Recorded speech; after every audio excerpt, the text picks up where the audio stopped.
শুরুতে থাকা প্রিয় মানুষটার মেসেজগুলো একটা সময় স্থান পায় চ্যাট লিস্টের সবার নিচে কিংবা ব্লক লিস্টে।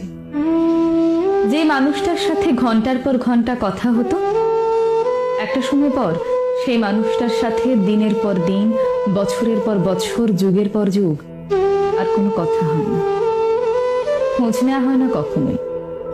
আসলে কথা দিয়ে কথা রাখতে পারাটাই বর্তমান পৃথিবীতে সবচেয়ে কঠিন কাজ।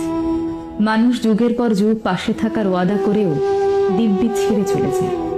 যে মানুষটাকে ছাড়া নিঃস্ব লাগতো একটা সময়, সেই মানুষটাকে ছাড়াই মানুষ একা বাঁচতে শিখে যায়। আসলে সময়ের সাথে সাথে মানুষের কষ্ট সহ্য করার ক্ষমতা আরো প্রবল হয়। মানুষের ভালোবাসা আর রুচি বদলাতে খুব একটা বেশি সময় লাগে না।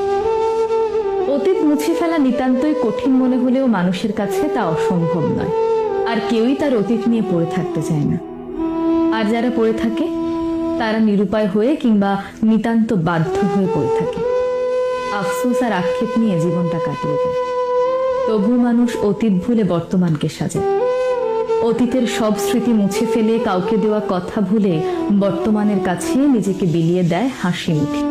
সময় আর ভালোবাসা আজকাল পাল্লা দিয়ে বদলায়। কত প্রিয় জিনিস অপ্রিয় হয়ে যায়, কত ভালোবাসার মানুষ ঘৃণায় পরিণত হয়, কত অতীত মুখ থুবড়ে পড়ে বিষাক্ত স্মৃতির ক্যানভাসে। তবু মানুষ ভালো থাকে।